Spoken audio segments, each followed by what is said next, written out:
हर हर महादेव, मैया भवानी की जय हो। आज मैं आप लोगों को शिव चर्चा की बहुत ही सुंदर कहानी लेकर के आई हूँ। कहानी बहुत ही अच्छी है, बड़ी ही दुख भरी कहानी है। आप लोग कहानी पूरी ज़रूर सुनिएगा, बहुत ही अच्छी कहानी है। कहानी शुरू करने से पहले आप लोगों से निवेदन करती हूँ कि आप लोग इस वीडियो को लाइक ज़रूर कर दीजिए और चैनल को सब्सक्राइब भी कर लीजिए, क्योंकि इसी प्रकार की वीडियोज इस चैनल पर डेली अपलोड होती रहती हैं। तो आइए कहानी को शुरू करते हैं। एक समय की बात है, एक गांव में शिव चर्चा को लेकर के बहुत ज़्यादा चर्चा हुआ करती थी। शिव गुरु को सब गुरु मान चुकी थी। गांव की औरतें इकट्ठा होती, जब भी शिव चर्चा होता तो गांव में सभी औरतों का झुंड मच जाता था शिव की चर्चा करने के लिए। वही गांव में एक 12 साल की लड़की रहती थी जो बहुत बड़ी शिव की भक्त थी। कहीं भी शिव चर्चा होता तो वो दौड़ के भागी भागी वहां पहुंच जाती। सभी औरतें देखती और आश्चर्य में पड़ती कि एक 12 साल की लड़की का इतना स्नेह भगवान से कैसे हो सकता है। वो क्या करती, अपने घर से बकरी चराने के लिए निकलती जंगल में, और अगर उसके कान में शिव गुरु शिव चर्चा की जरा भी कोई आहट होती, वो तुरंत वहाँ से अपनी बकरियों को छोड़ करके सीधा वहीं पहुँच जाती जहाँ चर्चा हुआ करती थी। शिव जी भी बहुत प्रसन्न थे उसके ऊपर, लेकिन इतना जल्दी सबको कैसे वरदान दे देते। वो 12 साल की बच्ची हमेशा यही किया करती। एक दिन की बात थी, वो घर से अपनी बकरियों को चराने के लिए जंगल में जा रही थी। तैसे ही रास्ते में पहुंची ही जैसे वैसे ही एक जगह शिव चर्चा हो रहा था। वो वहां जाकर के पहुंच गई, शिव की चर्चा सुनने लगी, कथा कहानी सुनने लगी। उसको बहुत आनंद आ रहा था। उसने कहा सभी औरतों से कि देखिए चाची, अम्मा, दादी जो भी थी उनकी सबसे पूछने लगी कि आप मुझे बताइए कि शिव चर्चा का क्या महत्व है, इन 3 सूत्रों का पालन कैसे किया जाता है, मुझे आप लोग बताइए। कैसे हम नियम पूर्वक शिव से दया मांगते हैं, कैसे उनकी चर्चा कराते हैं, कैसे नमः शिवाय से जाप करते हैं, सारा मुझे बताइए, मैं करूँगी। सब आश्चर्य में थे कि ये 12 साल की लड़की कैसे कर पाएगी। उसी में एक काकी थी, वो कहने लगी, अरे बच्ची तुम जाओ, तुम कहाँ शिव चर्चा का पूरा पालन कर पाओगी, 3 सूत्रों का पालन करना पड़ता है, बहुत कठिन हो जाएगा तुम्हारे लिए। तुम अपनी बकरियों को चराने जाती हो, पता नहीं कहाँ छोड़ के आ गई हो शिव चर्चा करने, शिव की कथा सुनने। तुम जाओ अपने घर, और बच्ची तुम्हारी अभी उम्र नहीं है ये सब करने की। वो कहने लगी, दादी मैं सब कर लूँगी, पूजा पाठ करने की कोई उम्र नहीं होती है, मुझे रुचि है भगवान में, मुझे शिव गुरु पे अपने पूरा विश्वास है, और मैं चाहती हूँ काश मैं भी शिव की चर्चा कराऊँ, शिव चर्चा रखूँ, सबको बुलाऊँ, लेकिन मेरी इतनी हैसियत नहीं है कि मैं शिव चर्चा करा सकूँ। सब औरतें जब थक हार गईं उसको समझाते समझाते, लेकिन उसकी ज्ञान भरी बातें सुन सब ने उन्हें बताने लगी कि ऐसे ऐसे किया जाता है 3 सूत्रों का पालन, इसी से बस शिव खुश होते हैं। शिव जी से कुछ नहीं मांगना है, शिव गुरु बहुत दयालु हैं, वो सब जानते हैं क्या किसे देना है, कब देना है, क्या किसके लिए सही है, वो सब जानते हैं और समय समय पर सबको सब कुछ देते हैं। बस इंसान की जो इच्छाएं हैं ना, वो असीमित हैं, वो कभी पूरी नहीं हो पाती हैं। इंसान को लगता है कि हमें सब कुछ झटपट मिल जाए, लेकिन ऐसा नहीं है, सब करने के हिसाब से ही मिलेगा ना। वो भी सबसे पूछ करके 3 सूत्रों का पालन बड़े ही नियम पूर्वक करती, कहीं भी रहती।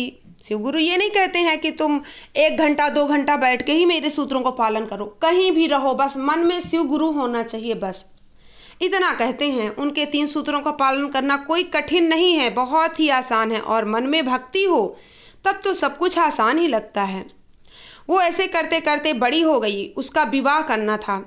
उसकी माँ सोचने लगी, मेरी बेटी तो बहुत ही अच्छी है, बड़ी ही सरल स्वभाव की है, बहुत ही सीधी ईमानदार है, पता नहीं कैसा वर खोजूं इसको, कैसा घर ढूंढूं कि इसको कोई कठिनाई ना हो। कोई भी माँ बाप होते हैं अपनी बच्ची के लिए कोई ऐसा घर नहीं चाहते कि जहाँ बच्ची दुखी रहे। सब अपने से अच्छा ही ढूंढते हैं, फिर किस्मत का कोई नहीं देख सकता, कोई माँ बाप नहीं देख सकते। किस्मत किसकी अच्छी है और किसकी खराब ये तो वक्त ही बताता है। सीता जी के भी जो जनक जी थे उन्होंने कितना अच्छा राजपाट देख करके शादी की थी कि हमारी बेटी राज्य करेगी, लेकिन उनको वनवास लिखा था। तो इसीलिए कहते हैं माता पिता की चिंता जरूरी करना जरूरी है, लेकिन सब व्यर्थ है। जो बेटी की किस्मत में होगा वही मिलेगा। आप कितना भी चाहो कि राजपाट मिले, अगर उसकी किस्मत में दर दर की ठोकरें हैं तो वही मिलेगा। लेकिन एक बात तो है, निश्चित है, तय है कि अगर जो इंसान सच्चे दिल से, सच्चे मन से शिव गुरु की आराधना करता है, उनके 3 सूत्रों का पालन करता है, उनकी भक्ति करता है, उसको भगवान सुख जरूर देते हैं। तो ऐसे करके उनके माता पिता भी अच्छा वर खोजे, अच्छा घर खोजे, अपने ससुराल चली गई वो। लेकिन उनको ये नहीं पता था कि जिस के साथ हम अपनी बेटी का विवाह कर रहे हैं वो एक नंबर का शराबी और जुआड़ी इंसान था। ऐसे कैसे पता चलता? जब बिटिया गई ससुराल, वहाँ पर वो देख रही है कि उसकी सास बिना नहाए खाना खा लेती है, बिना नहाए रहती है, घर में काम कर लेती है, रसोई छू देती है, सारा काम एकदम से सब ऐसे ही करती है। उसकी ननद और उसकी सास जरा भी साफ सफाई नहीं है। वो बेचारी उठती सुबह सुबह, नहाने लगती, पूजा पाठ करती, लेकिन सब व्यर्थ था। उसका खुद का पति मच्छी खा करके आता, जरा भी बात नहीं सुनता था। अगर वो कुछ बोलती तो उसको मारने पीटने लगता था। उसकी दशा जैसे बिगड़ती जा रही थी। जो लड़की अपने मायके में राज करती थी, आज वो ससुराल में इतनी पीटी जाती है। इस चीज का उसको बहुत दुख होता था। मन ही मन केवल शिव गुरु को भजती थी। उसने कभी अपने मायके में आकर अपनी माँ को कभी कुछ नहीं कहा कि माँ आपने ऐसा वर क्यों खोजा जो मुझे मारता पीटता है, क्योंकि वो बहुत समझदार थी कि अपनी किस्मत को कोई नहीं टाल सकता। अगर आपकी किस्मत में मार खाना ही लिखा है तो कितना भी अच्छा इंसान हो वो हाथ उठा ही देगा। वो अपनी किस्मत को सोच करके सोचती थी कभी ना कभी मेरी किस्मत जरूर पलटेगी। मुझे अपने शिव गुरु पे विश्वास है, वो मेरी किस्मत को ऐसे ही नहीं जाने देंगे। मैं उन पे श्रद्धा भाव रखती हूँ, वो मेरी एक ना एक दिन जरूर सुनेंगे। ईश्वर के घर देर है, अंधेर बिल्कुल नहीं है। वो भी इसी दृढ़ संकल्प लिए भगवान की भक्ति करती रही। वो सोचती कि मैं भी शिव चर्चा में जाऊं, कहीं भी चर्चा होती, उसके कान में आवाज आती तो वो जाने के लिए तैयार बैठती। लेकिन उसका पति उसको उसी टाइम बहुत पीटता और कहता, जाके दिखा, तुझे बड़ी चर्चा की लगी है, ये कौन है शिव गुरु? मैं नहीं जानता किसी शिव गुरु को, शिव गुरु हमको खाने को देने आते हैं। सीधा उसको डांटने चालू हो जाता। बेचारी असहाय होकर रोने लगती बहुत। जब भी वो पूजा करती वो मच्छी मांस खा करके आ जाता और उसको छू देता, उसको मारता पीटता। वो बेचारी बहुत दर्द भरी जिंदगी जी रही थी, रोती रहती, लेकिन अपने शिव गुरु को नहीं छोड़ती थी। अब वो सोचने लगी कि ऐसा क्या करूं कि मेरा पति सुधर जाए। वो कभी ये नहीं सोचती थी कि मैं अपने पति को छोड़कर मायके चली जाऊं। वो ये सोचती थी कि अगर शिव गुरु ने मेरे पति के रूप में इसे चुना है तो जरूर कुछ अच्छा ही होगा, क्योंकि उसकी जो धारणा थी शिव गुरु में, विश्वास था, वो बहुत गहरा था। उसको कोई ऐसे आसानी से हिला भी नहीं सकता था। अब वो जी जान लगा चुकी थी अपनी पूजा भक्ति से, भगवान भोलेनाथ से, शिव गुरु से प्रार्थना करती कि बस कुछ नहीं, मेरा पति अच्छा हो जाए, शराबी जुआड़ी न रहे, एक अच्छे इंसान की तरह जिंदगी जिए, बस हम नमक रोटी खाकर खुश रहेंगे, बस मेरा पति जुआड़ी शराबी न रहे, मुझे मारे ना बस। अब वो क्या करती, जब उसका पति शराब पी कर आता वो चुपचाप उसको खाना देती और चुपचाप कमरे में भेज देती, वो सो जाता। जब वो सो जाता तो वो चुपचाप से शिव चर्चा में चली जाती और वहाँ से क्या करती, शिव जी का प्रसाद लेकर, जो भभूति होती है ना शिव गुरु की, वो लेकर के आती और पानी में, खाना में, सब चीज़ में डाल डाल के अपने पति को खिलाने लगी।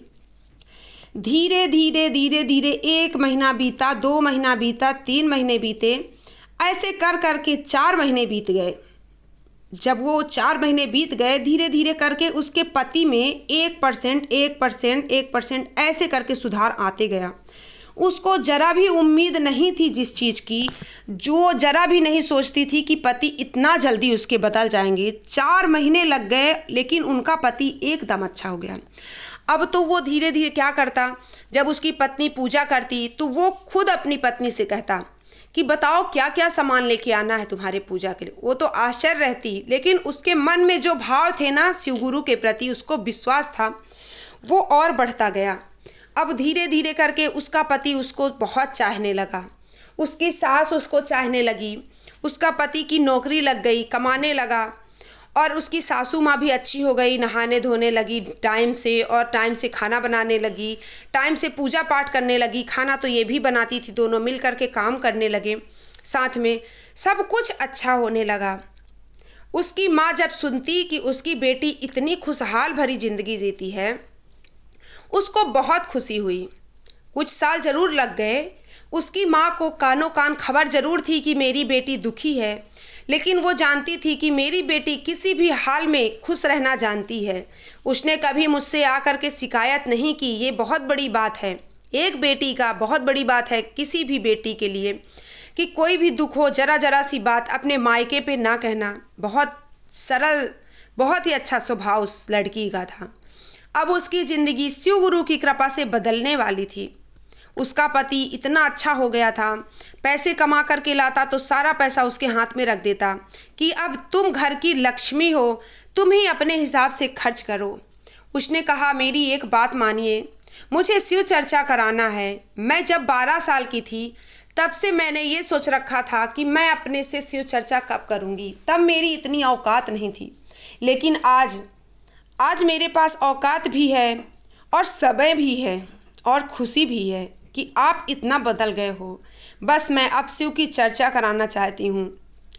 अपने मायके से भी मैं बहुत लोगों को बुलाऊंगी और यहाँ भी पूरे गांव की औरतों को बुलाऊंगी, गुरु भैया और गुरु बहना सबको बुलाऊंगी और शिव की चर्चा कराऊंगी, क्योंकि मेरी इतनी बड़ी जो मनोकामना थी वो पूरी हो गई है। उसके पति ने कहा, ठीक है, जैसा तुम चाहो ऐसा ही होगा। अब वो पूरी तैयारी में जुट गया जी जान से शिव चर्चा कराने के लिए, शिव गुरु का 3 सूत्रों का पालन करने के लिए। यहाँ तक कि शिव को गुरु बनाने के लिए भी अपना नाम दर्ज करवा दिया उसने। उसकी सास ने दर्ज करवा दिया, उसके देवर नंद जो भी थे, अड़ोसी पड़ोसी जितने गांव के लोग जो थे, उसकी भक्ति से प्रसन्न हो गए एकदम से। सब खुश थे, क्योंकि सबको मालूम था कि जो लड़का बचपन से जुआड़ी है, शराबी है, वो ऐसे कैसे अपनी पत्नी के आने के साल भर में ही बदल गया, कैसे उसकी सास बदल गई। सारे गांव में सनसनी फैल गई कि ये शिवगुरु की कृपा ही थी। उस लड़की से कहने लगे, ऐसा क्या तुमने जादू कर दिया कि सारा घर ही तुम्हारा बदल गया, सब पूजा पाठ में विलीन हो गए एकदम से। वो कहने लगी, मैंने कुछ नहीं किया, सब मेरे शिवगुरु ने किया है। मैं बहुत छोटी उम्र से शिव को गुरु मान चुकी थी, उनको अपना नाम दर्ज करवा चुकी थी और 3 सूत्रों का पालन करती थी। वो सब आपको भी करना है, और आप अगर करेंगे तो शिव गुरु आपकी मनोकामना भी पूरी करेंगे। इसलिए आप लोग 3 सूत्रों का पालन करिए।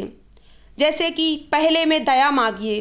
दया ऐसे मांगना है कि हे शिव गुरु, आप मेरे गुरु हो, मैं आपकी शिष्या हूँ, मुझ शिष्या पे दया कीजिए, गुरुवर दया कीजिए। आप नहीं दया करेंगे तो कौन करेगा, आप तो देवों के देव महादेव हैं शिव गुरु, मुझ शिष्या पे दया कीजिए, गुरुवर दया कीजिए। और दूसरे में चर्चा ऐसे करना है कि अज्ञान भाई बहन को बताना है कि हे भैया, हे दीदी, हमने शिव को गुरु बनाया है, शिव गुरु बहुत दयालु हैं, शिव गुरु हमारे दुख दूर किए हैं, आपके भी दुख दूर करेंगे। शिव को गुरु बनाकर देखिए, आपकी सारी इच्छा पूरी होगी, आपकी जिंदगी बदल जाएगी।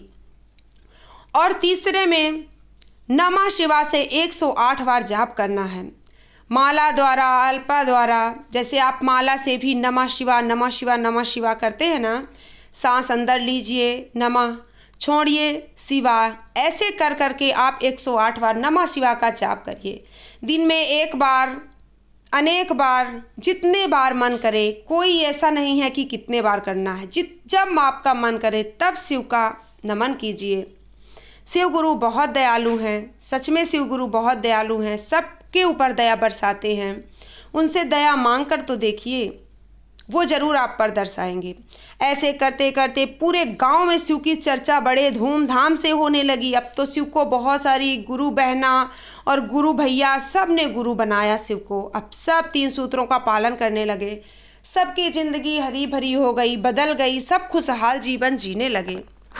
तो हे शिव गुरु, जैसे आपने उस 12 साल की बच्ची की प्रार्थना सुनी, आपने उसे एक अपने ससुराल को बदल दिया, उसने आपकी भक्ति से अपने पूरे ससुराल को बदल दिया। पूजा पाठ में विलीन हो गए सब गांव भर के। वैसे ही एक हे गुरु, आपका जो भी नाम ले, गलती से जानबूझकर जो भी आपकी प्रार्थना करे, उसकी मनोकामना जरूर पूरी कीजिए। शिव गुरु, आपसे बस इतनी ही विनती है, सबकी मनोकामना पूरी कीजिए।